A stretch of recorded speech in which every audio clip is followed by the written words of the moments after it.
Max Orland, Melbourne Football Club. You're listening to the Coaches Panel. This is Nat Fyfe from the Fremantle Footy Club. Trent Cotchin from the Richmond Footy Club. Scott Pendlebury from the Collingwood Football Club. You're listening to the Coaches Panel. Patrick Cooch from the Carlton Footy Club. It's Rory Sloane here from the Adelaide Crows. This is Tom Mitchell. You're listening to the Coaches Panel.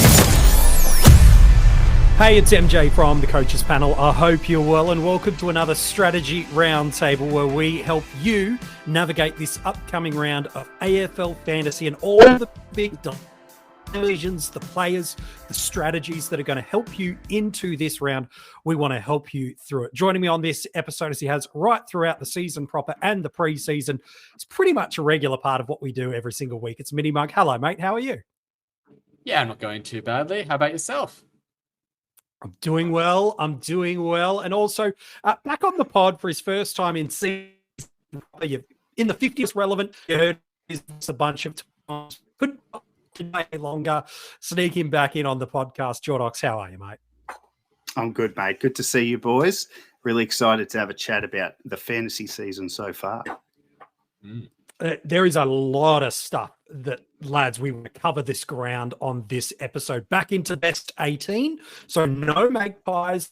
Arguably, we're learning a lot about team structures and their trade movements over these past couple of weeks. So really interested to see how our team shape up. But maybe you'll start with you. Last week, we talked a lot on this with both yourself and all. So we addressed whether or not it's yet, and based on people's trades last week, we're seeing Darcy Wilson, Brodie Reid moving out. Lazaro, I can kind of understand with him not being kind of available to play, given that he was dropped. But we saw these guys that traditionally we would think still had 50 to 100,000 potentially still in their head. And we push to get into players like a Sam Flanders, a D'Ambrosio, and a bunch of other options through there. Did you think that it's a sweeping statement, which are always fun to make generalized sweeping statements?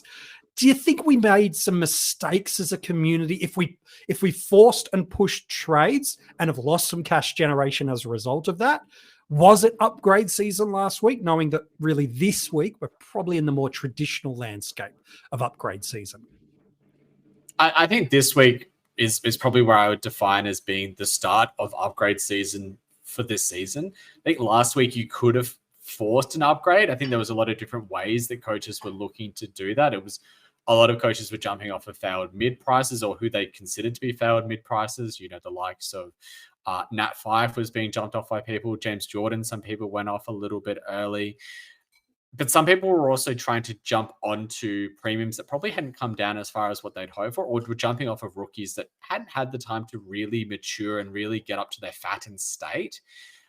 You mentioned the likes of Darcy Wilson, Harley Reid. I think that both of these cows are, when they're in their best 22, they always have the potential to pop a spike score, and neither of these guys had.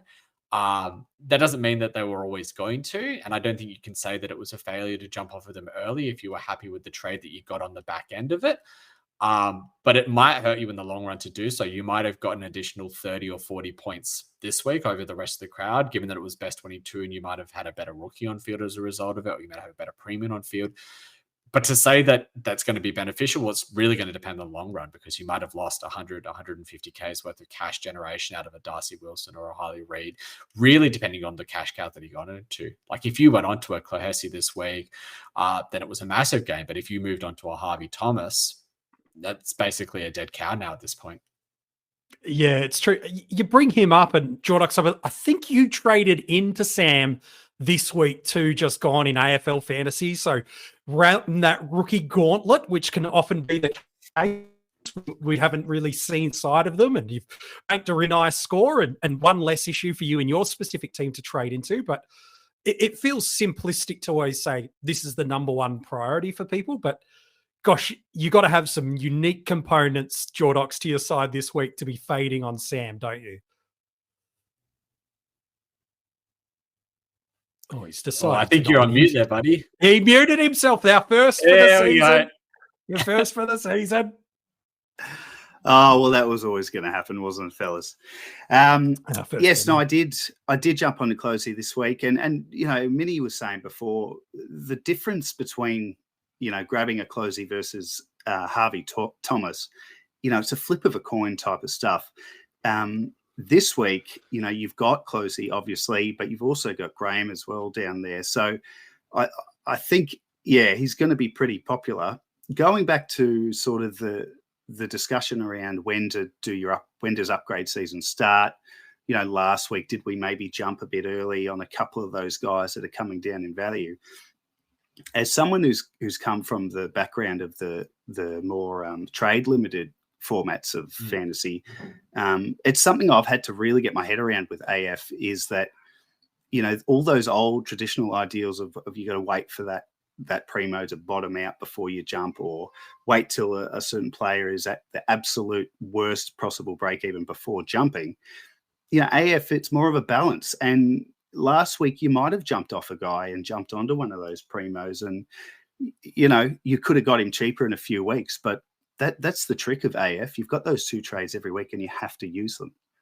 Yeah, it's true. It's an interesting one. People you mentioned, they're looking at Will Graham as a downgrade option this week. So we've got a pair of Suns that, just based on how they performed in the weekend gone, I have zero concerns about their job security in the side. They might not score what they did over the next couple of weeks like that again, but they're going to get a good 3 to 4 week hit at it. So absolutely no concerns there.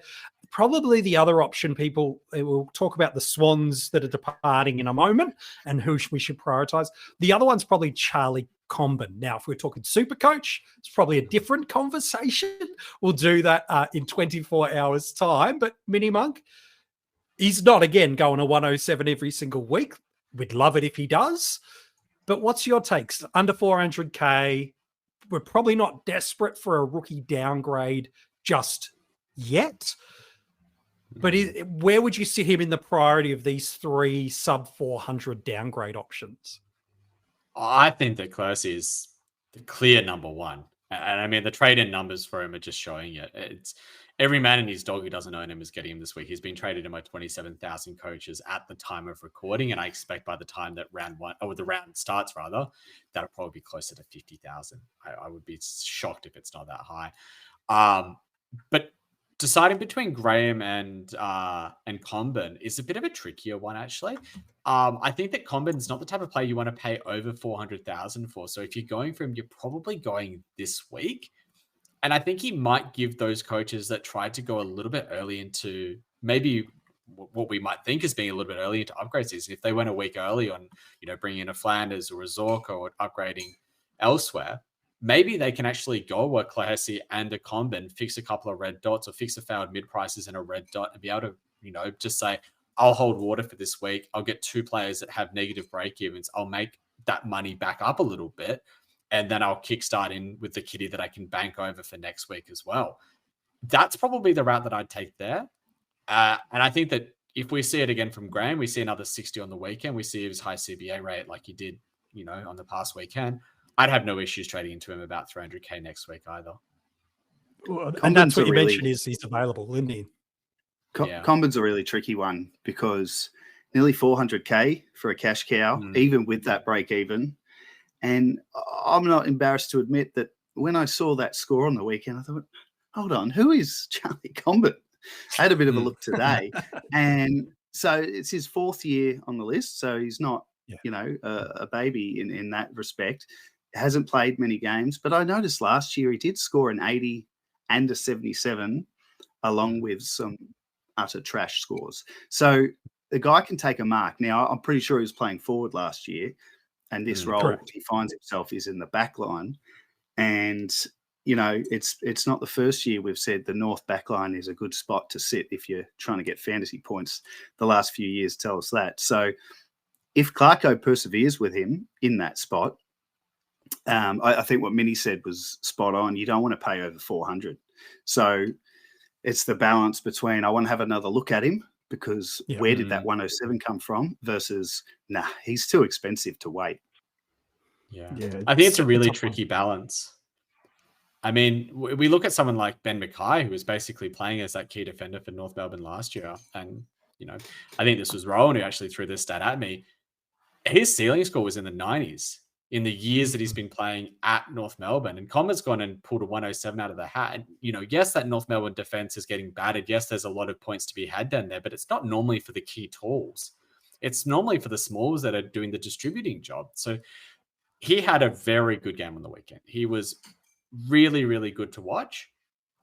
But I can't help but think that maybe the narrower ground helps someone who can actually read the flight of the ball. I mean, you've got a very small area that you can come into from the forward into the forward 50 if you're attacking it at Norwood Oval, and perhaps that really suited him to be able to get a lot of intercepts. And on a bigger ground with a bit more space, there's a bit more area, and someone who isn't nearly 2 meters tall and a great reader of the ball doesn't get 11 intercept marks on his day. Maybe it's only 3 or 4, and that's a 50 or a 60. I guess the question is, does it matter if it depends on whether he's on your field or not. So if he's on your field, geez, he could drop a 30 or a 40 on your head, and we couldn't be too surprised by it. But it's the beauty is we've got best 18. Yeah, correct. So that's exactly it. Very protected. So very protected. I think that does kind of hide a little bit, but it could just be like Harvey Thomas. Like we saw Harvey Thomas win 100 odd 2 weeks ago, and then he comes out this week and goes 15. That's a cautionary tale, right there. I would not be shocked if we saw Comben come out and get like a 30 or a 40, and then his cash gen is really stunted. Especially if you miss someone like if you're going him over a Classy, I would advise you to kind of think on it again. But let's say you go him over a Graham. Well, at least Graham's got the DPP. At least he's got a similar break even. And at least he's much cheaper. You're not forking out nearly 400K for him. Yeah, it's true. So we talk about being in best 18. It's because we're seeing 2 teams not available to play for us this week. It's Collingwood and Sydney. Politely, the Collingwood player of relevance is Nick Dacos, and I do want to have a conversation about him in terms of those that we have owned to this point. I do want to talk about the plan of how we get him, but really it's the Sydney players that have been of most relevant to us at this time. The question we've got to ask is about 5 players that are Swans that have been in our sides. Really quickly, we're going to work our way through a couple of them because I think they're pretty easy decisions. And then there's one I want to stop and take a little bit more time on. Is there a world anyone would be considering trading Nick Dacos at almost 950K, probably one of the top scorers we've got for the year? Is there a world? Heaney, no, didn't think so. Yeah, no one's trading Heaney. No, of course. Jogging on. No. What about a Matty Roberts at 555,000? Still got a very attainable break even. Will pick up defensive status in a fortnight's time. Any takers to trade out Matthew Roberts just yet? Didn't think so. That was quick and easy. This one's also quick and easy, but for probably the opposite reason. James Jordan, over 550,000. Break even of 66, so attainable based on his break even, but certainly hasn't quite delivered what we'd hoped. Still made plenty of money for us over the past 4 weeks. Plenty's probably a touch generous to young JJ. Anyone got a reason that they would strongly suggest holding James, or is it, he's done his job? Jog on, Jimmy. Only if you've got 2 bigger issues to sort in your team. And I don't think that there would be many teams that have 2 bigger issues than what James Jordan is for this week.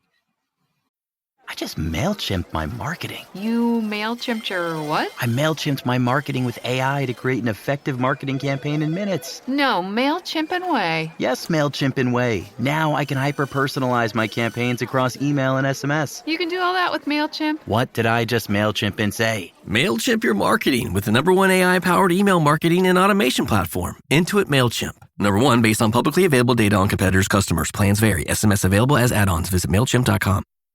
And when you say bigger issues, define what that means for me, because sometimes we can make mountains out of molehills and we can turn mountains into molehills in our fantasy sides.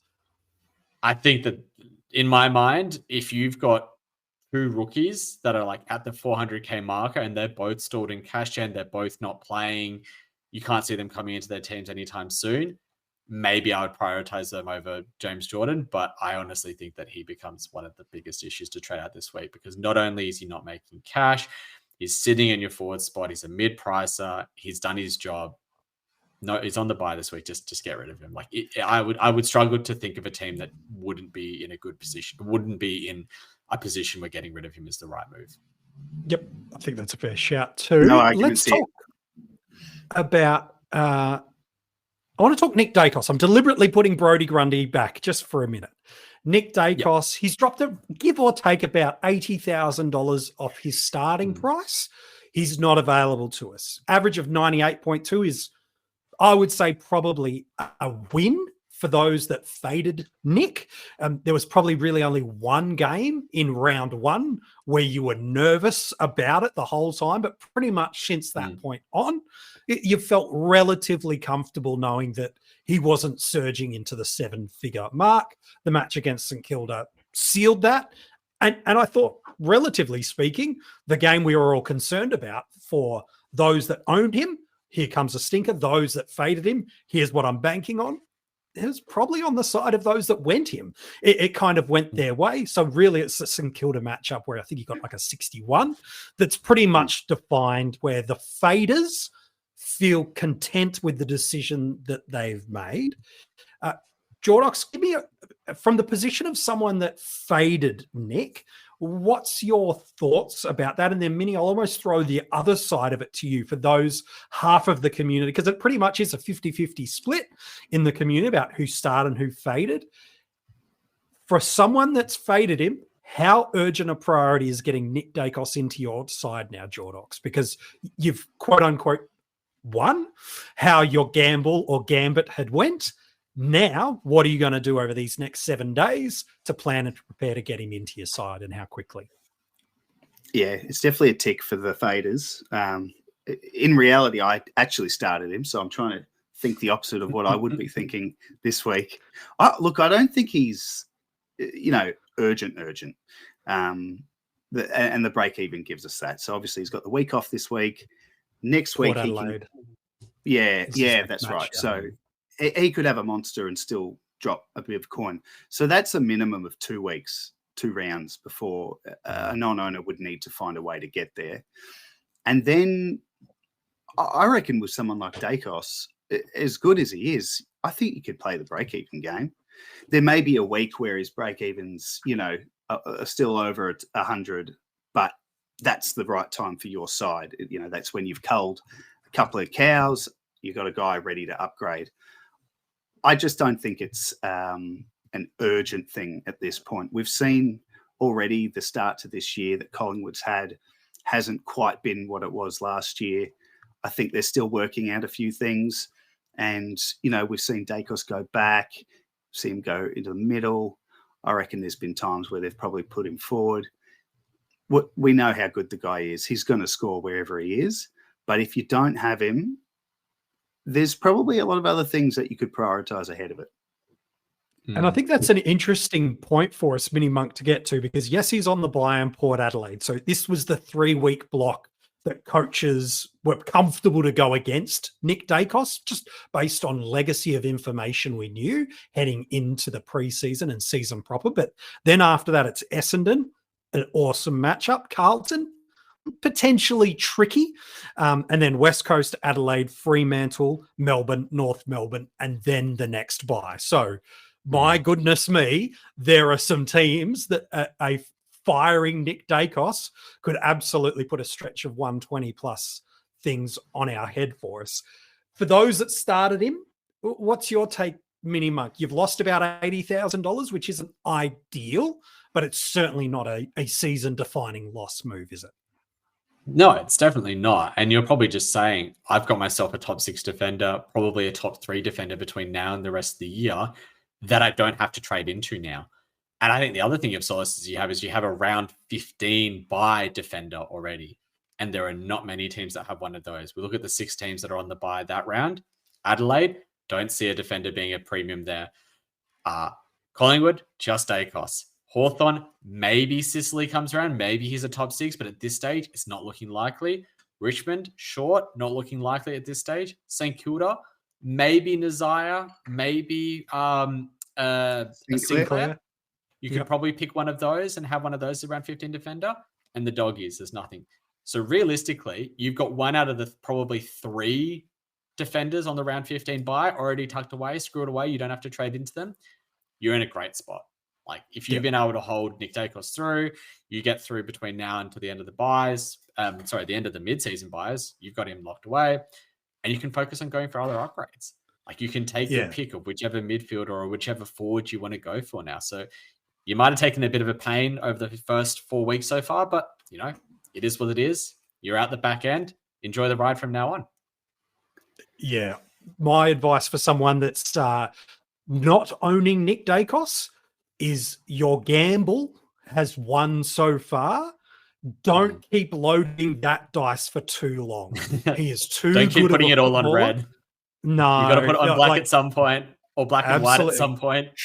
If you're winning at the table and you've done what you said you would do, get away from that risk as quick as you can. And I think Jordox has said, you know what? You can run that break-even game for another week. Port Adelaide's a tough matchup. But then after that, I wouldn't want to be pushing it to a third and a fourth week as I'll get him in 4 weeks' time. For me, it's get it on the early side of coming off the bye.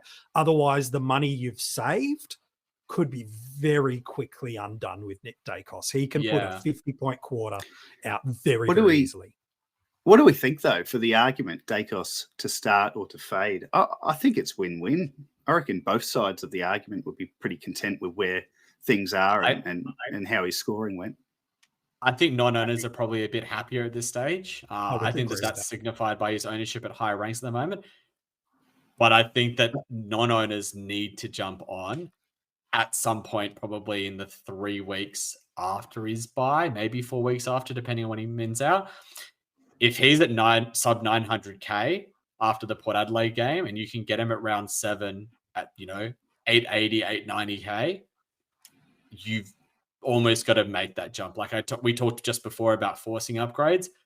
Yeah, that's an upgrade that I'd almost be happy to force. You can cull whatever mid-pricer that's maxed out or whatever cow that you can, if you can get onto that guy, because there is a chance that he goes 120 for those 8 weeks. And if you can get a guy that can go 120s for 8 weeks straight at a sub 900K price, you take that every day of the week.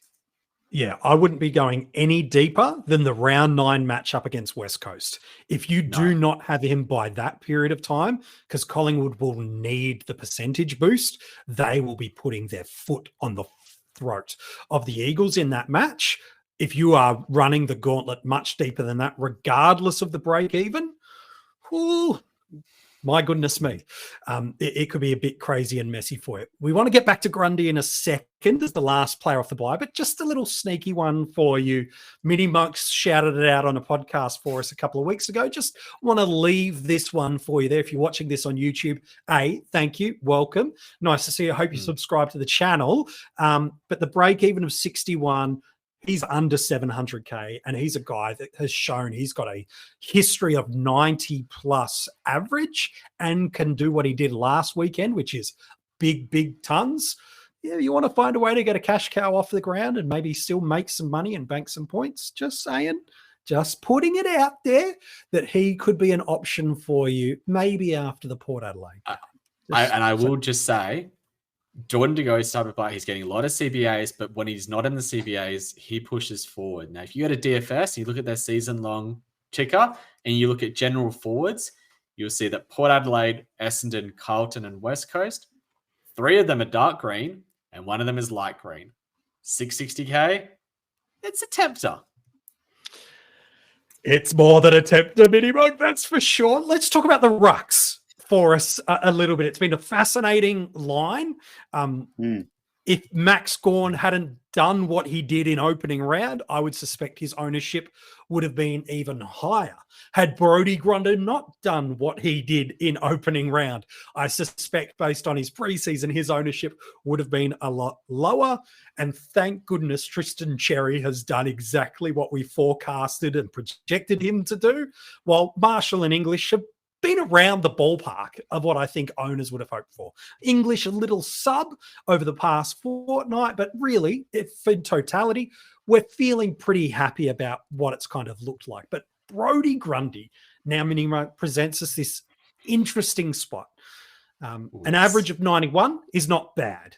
It's not as great as I think we all were hoping for. We were probably all expecting a high 90s to 100, probably closer to that 800,000 marker at this point in time of the season, but yet still has a pretty attainable break even and a fixture that's not horrible either.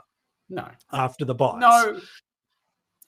But talk me through Grundy and the other ruck options that we now have. Do we have to move him on now, or are there other options we can look at? You don't have to move him on now. And I think this is the biggest thing I'd say is that a lot of people would have said, I want to try and play 22 for every week at the best 18 that you can. And whilst that's a good aim to have, playing 21 this week isn't going to cost you a huge amount. It's 30, 40 points. He's averaging 90. You get a 60 rookie on. It's whatever. The run after the bye isn't dreadful. It's not great. It's Gold Coast, Hawthorn, GWS, Fremantle, Carlton. 4 out of those 5 are quite restrictive. GWS is probably the friendliest of those 5. We've seen that he has done poorly in a very restrictive matchup against Collingwood, but the others he's done okay and averaged around the 90 mark. But if you are looking to jump off, that's where the interest comes, because there are quite a few teams that have ruckmen that are either down or coming down in price who have good ruck matchups over the next few weeks. And I want to quickly just go to the trade and statistics for AFL Fantasy, because I think that it helps scape the picture. If we look at Grundy traders out, there's 6,200 people that are currently trading Grundy out. And you go, right, well, that's not a massive amount. It's not small. It's not large. No. I think he's about the 4th or 5th most traded out for the week. Makes sense. But if we look who's being traded in, the number 1 trade in currently is Tristan Cherry. And that makes you $2,000, which to me, Cherry's done really well this year. He's averaged 103. But how much longer do you think he can go for? 4, maybe 5 more weeks until he's probably done his job? It's maybe pushing the 10 down the line. So either you're going right down or down to a mid-pricer who's on the way back up, in which case I think that there's probably 2 options you're going to, or you're going up. And I think that there's 3 options that people are considering, but there's really only 2 options that they should be considering. This week. Yeah. This week. So if we're going down, we've got Lloyd Meek and Tom DeConey. I think Meek's the one that's interesting a lot of people because he's been playing pretty well the last couple of weeks. He seems to have that number 1 ruck mantle sorted at Hawthorn. We don't know exactly how that's going to play out. It's really playing the gauntlet if you go to him. And if we look at his run, Hawthorn have Gold Coast this week, Jared Witts, pretty restrictive. North Melbourne the week after, Sydney the week after that, and then the Dogs and then St Kilda. So it's middle of the road. It's not too bad. Tom DeConing has Adelaide and GWS. People have kind of slept on him under the radar a little bit. I'm not sure that I would go to him. I think I would favor Meek out of the 2 just because of the price. And I think that that's where the crowd tends to go as well. But the upgrade ones are interesting. And I'll start with the one that I don't think I would trade into. I think trading into, well, I think at 2 of them, I think trading into either Cherry or Gawn this week is a mistake. I think Cherry is too late. You need to find somewhere else to go. You need to find some way to make up on the crowd.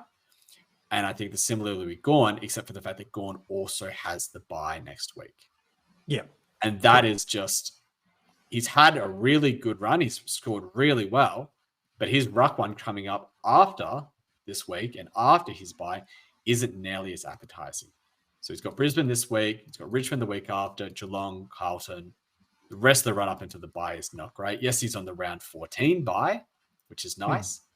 But there's a couple of guys that have the round 15 bye that you can flip to if you're still doing really well at that point that I much rather prefer, which is the top 2 from last year, English and Marshall.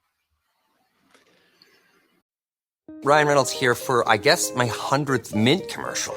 No, don't. I mean, honestly, when I started this, I thought I only have to do like 4 of these. I mean, it's unlimited premium wireless for $15 a month. How are there still people paying 2 or 3 times that much? I'm sorry, I shouldn't be victim blaming here. Give it a try at mintmobile.com/save. Whenever you're ready. $45 upfront payment equivalent to $15 per month. New customers on first 3-month plan only. Taxes and fees extra. Speed slower above 40 gigabytes. See details. So let's talk about those 2. But before we get there, there is an interesting junction that adds into this mix. Because I agree, a lot of people will be looking to go up and drop 300,000, but there's this interesting player that sits somewhere in the middle, Jordox. For starters, they've made some money. Sean Darcy has been flown into Adelaide, and depending on how he trains this week, the club have said he's every chance to play. So we'll wait for some further information that might tell people whether or not they're trading into Jackson or trading out of Jackson. But he's this interesting mix for us too, Jordox. Before we get to English and Marshall, he throws an interesting spanner for us, both for owners and non-owners, for how we attack and go for this Grundy approach. Yeah, so first of all, I mean, I don't think there's any real reason to look at bringing in a Jackson, whether it's in your forward line or, to cover a Grundy. I think going to the very top of the conversation about Grundy is trading him this week. The rest of your squad would be pretty tight, I think, if Grundy's a trade priority. He's not really hurting non-owners, and he's not a problem for owners. He's just doing what he's doing. You'd be better off waiting, I think, a little bit longer for an English or a Marshall to have a quieter game and jump when the price is right. Back to Jackson, though, he offers great options for those who do want to trade out of Grundy if you've got Jackson sitting in your forward line. And he was another one, kind of like the Dacos decision, albeit a much smaller decision before the season started. When Darcy went down, I think all of us thought, oh, Jackson. And we went back and looked at his numbers when he was solo last year, the year before when Gawn was injured, and we just thought, this guy's going to average 100 for the first month, make a fair bit of coin, and then when Darcy's back, we'll jump off. So now we're at that point where Darcy, I don't know, MJ, 50-50 to come back this week. Probably. If it's not this week, it's next. Yeah. Yeah, and they'd want him back because they're playing Port. Soldo's been doing a good job. So the question now is, do we jump off Jackson? And I'm not going to. It's similar to the Grundy one. I can't see how anyone doesn't have more important stuff to do this week. But I do think we'll look back at this week and say that was the week to jump off Jackson. And the question is got to be, was it a success this first 4 weeks? So he's added 10 points to his average. So tick. Mm-hmm. He only scored 1 ton out of the first 4.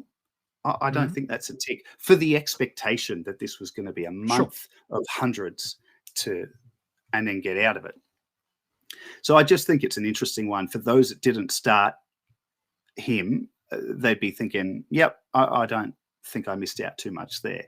So now the question this week and how it relates to this conversation about Grundy is, if you're happy to ride Jackson a little longer and have a look and see what he can score, because he averaged 86 overall with a combination of games with and without Darcy last year. So there's no reason he can't continue hitting 85 for the next little bit. That's pretty good for an R2 if you then turn your Grundy that you're jumping out of into a Flanders or whoever it is. So he offers flexibility, Jackson, but I think if you have Grundy and Jackson, I'd be keeping Grundy where he is at R2 and jumping off Jackson, assuming you don't have other issues. Yeah, I'd probably hold at least one more week for Jackson, not only regardless of Darcy this week, they have the West Coast matchup the week after that. And so for me, even with him playing a split forward ruck role in best 18s where you can be protected with basement, at worst, you undo the $30,000 and $40,000 that you might have made, and you've banked a couple of decent scores on the run through. So I certainly missed the other side. Yeah, and look, I missed the West Coast fixture, obviously, that as a forward, maybe you should bring him in. But I guess what I'm certainty just asked Tom Papley. So well, that's true. But what I'm getting at, MJ, is and Mini will know this really well. He's been very successful in this comp. When you make a move a week before the whole competition makes that move, that's how you get ahead. So people who traded out James Jordan last week, they're ahead of the game. Absolutely. Yep. People who brought in Closey, They're a little bit ahead of the game. So whether it's by luck, it could have been a silly thing last week, but if everyone's doing it a week later, that's smart. And I can just see a world where that's Jackson. We all want to have a look, but I reckon if someone jumps off Jackson this week, it might have been, in hindsight, the right time. Yeah, it's a good shout. Not considering the West Coast matchup, though. So. Yeah, no, that's fine. So for Grundy traders, and again, there's a whole nother variable. I don't think it's a large portion of the community, but there's a few that went the three-headed ruck monster of Cherry, Grundy, and Gawn. They're a whole unique set of circumstances as well. But for those that have a Grundy trade out in their mind, you might not have the money to do it, although Jordan certainly helps. Dropping him down, getting a close, you should be able to do it pretty darn closely to one of two options, MiniMonk. And so I'm going to pose you this question. If you're trading Grundy to a premium ruck, who are you going? Is it English, who's dropped under the $1 million mark but has a break even of 145? Or are you going to Rowan Marshall, who's still over that $1 million marker? His break even is his average, but has had some comments from his coach saying, he was pretty gassed on the weekend. We might need to bring some support his way. If we're going one of these two, who are we going and why, MiniMonk? I flagged this trade 2 weeks ago, I think, that I said I would be looking at 3 weeks ago. Was it? Wow. Grundy to Marshall 3 weeks ago. And that is still what I'd be doing to this day. I think everything that we've seen highlights to Marshall actually being a better AFL fantasy ruck this year than Tim English. That's a very interesting thing that a lot of people aren't. I don't think there's a much consensus on that in the community. The people think that it's very close between Marshall, English, and Gawn, but I'm of the opinion that Marshall has taken over the number one mantle for 2024. I agree. I think that his ability to just be dominant on the ground. There's no one going to chop out. Yes, there was comments from Ross Lyon about, we might need to rest him through the year. We probably have to take those on face value and that Tom Campbell might play a game or two. But we also heard that a lot from Ross Lyon last year and we didn't see Tom Campbell once. And if we look at the next three matchups, not only who they're playing, but when they're playing, he is playing GWS, the Western Bulldogs, and Port Adelaide, which is 3 out of the 4 green teams for ruck matchups. He plays early fixtures in all 3. He is a genuine vice captaincy and captaincy shout for the next 3 weeks. If you get onto him and you get a nailed captaincy out of at least 1, if not 2 or 3 out of those weeks, you are off to the races. Oh, yes. That's why I'd be going Marshall. I agree. And I'll just to add to that a little bit on talking about English, there's 2 words for why I agree with everything Minnie just said about Marshall, but the 2 words I would use on why not to go English is Sam Darcy. Yeah. I think he's having a breakout season. I think they really like him as that second up to help English. And I don't have the numbers in front of me, but I dare say English has just dropped a touch as Darcy has started to score. He scored 2 out of 3 weeks with an 80 odd. It's not the right format for him. The other 2 formats are, because the pricing's much different. But, on top of everything Minnie said about Marshall, which I do completely agree, I think English is just going to be that touch off his 2023 numbers, and Sam Darcy will be the reason. Yeah. A 105 is kind of where I can see Tim English being, which means in about 2 to 3 weeks' time, he's right for the picking for you if you want to make that move. If you're a Cherry owner and you're trying to jump off a top-down option, he's there. If for whatever reason you are a Gawn owner and you're not happy with that, I don't see any reason why Gawn owners would be wanting to move off just yet. But my, English is just that touch below Marshall if I was to rank them right now. And the break-evens and the scoring of the year would suggest that too. Have we had a year like this with rucks, fellas? I mean, this is the year I wish we had 3 rucks on field. Yeah, you've got to go back like a decade. But, yeah, they've been there. Cox, 4 or 5? 5? Grundy and Gawn for a while there.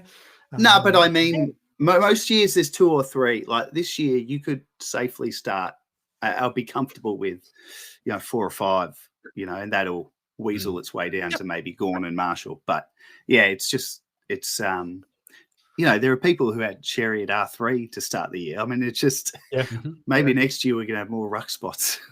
No, don't give anybody ideas. Don't give them ideas. Don't give anyone ideas. All right, boys, I'm going to rapid fire a couple of players to you before we wrap up this strategy roundtable. Player, you've got 15 seconds to give me your gut reactions. I'm not going to tell you who you're getting. I'll give you a 10-second premise about them, and I want you to give me your thoughts about them.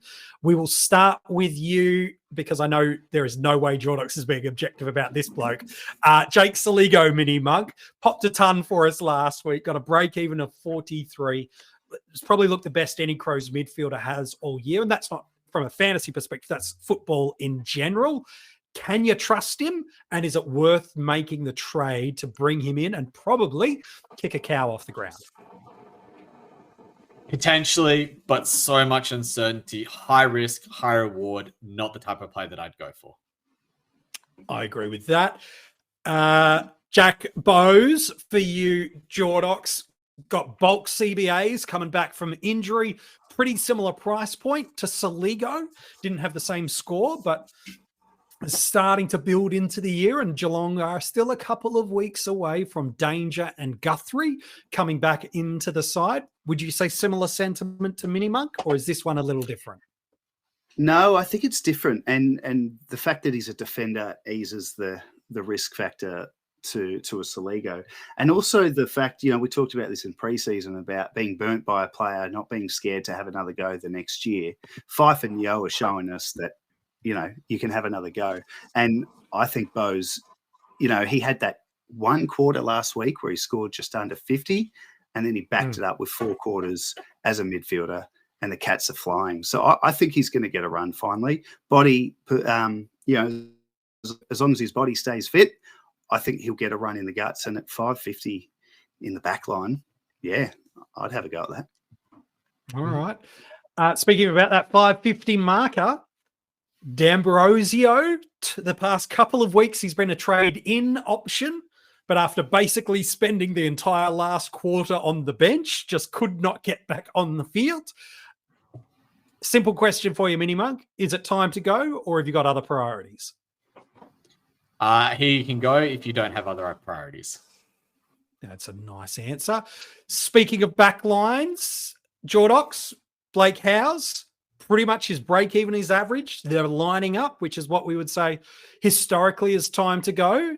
But with some fixtures opening up and a bye next week, are you trusting him for one more week, or are you jumping off now to those cheaper Gold Coast Suns cows? No, if we didn't have those 2 Gold Coast, maybe you could have a conversation. But no, absolutely not. Get out. Get the fresh meat in. All right. MiniMonk, is Dane Zorko he will be a top 10 averaging forward, but does it make it a good trade to jump into him over the next 6 to 8 weeks? If we don't get any DPPs and he doesn't get injured, he won't just be a top 10 averaging forward. He will be a top 6 averaging forward. But you don't trade into someone who's got his injury history when we're in the middle of upgrade season, because it can just throw you into ruin. Yep.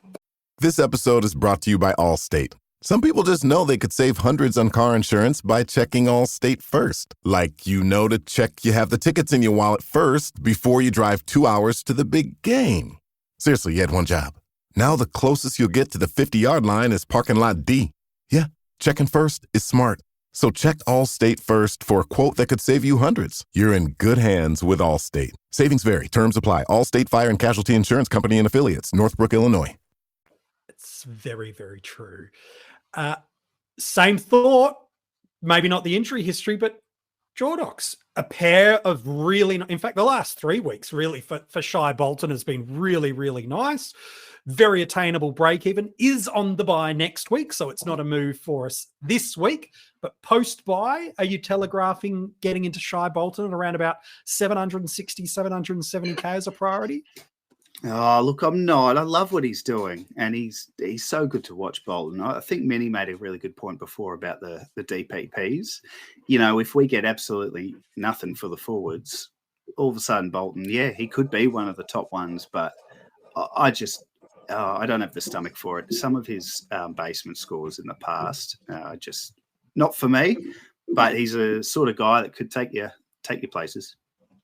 All right. I've got 5 value options before we wrap up the episode for you, and I want to get your takes on tick of whether they're targets to still look at, or maybe their scoring history isn't as strong as a reason to go there.